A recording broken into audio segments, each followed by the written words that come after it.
They started gathering long before the event, people from all over the UK determined to have their say on Theresa May's plans to take Britain out of the European Union. With a deadlock in Parliament and a vociferous group of right-wing nationalists on her backbenches honouring the 2016 referendum result, is proving harder than the Prime Minister thought.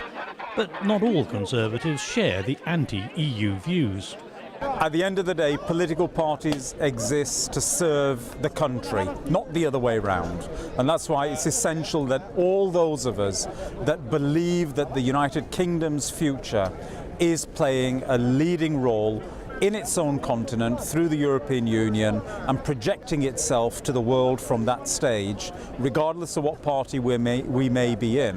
It's now or never. We've got to stand as one. And you know, I feel something has changed. People today are now completely unifying to see off the biggest threat to our country since the last World War. The placards were not always polite, but those opposing Brexit are running out of options. According to a recent survey, only a very small percentage of the British people support the deal Mrs May negotiated with the EU. Even those who voted Leave seem unimpressed. Not all of the people who gathered in central London share the same political views. They came from a wide variety of backgrounds, united only in believing Britain will be more successful and influential inside the EU than out. Noisy they may have been, but this was a peaceful demonstration. They were happy to hear speeches by politicians, speakers coming from different parties and shades of belief. Nobody could fairly accuse this of being just a march by the privileged middle classes. But they showed concern at how the referendum and the ensuing rhetoric has fed nationalism, racism and xenophobia. We have seen a huge spike in hate crimes across the country. We are seeing people terrified of leaving their homes, terrified to go to their places of worship. This has been going on for a long, long time, but we are now reaching crescendo point. And when our own mainstream politicians are mainstreaming bigotry every day in their rhetoric and in the way they talk about people of this country, it has to stop. If the referendum encouraged racism and violence, it reflects a worldwide trend towards far-right populism.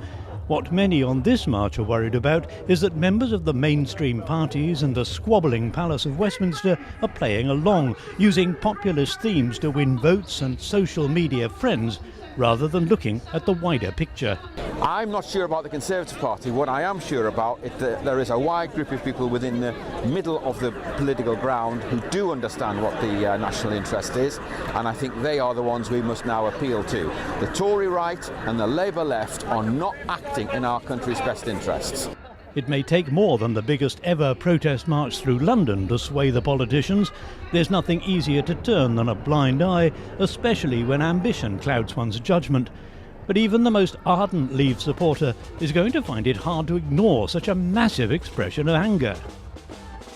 1 million people saying that the government shouldn't pull Britain out of the EU. 1 million voices raised against Mrs May and her government. Will she listen? That's anyone's guess.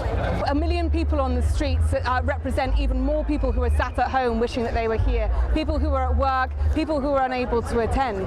This isn't just 1 million people, we're representing so much more. And if Theresa May doesn't listen, when people take this fundamental act of democracy that we all have in our power, then she is ignoring the people and ignoring our right to make sure that our voices are heard.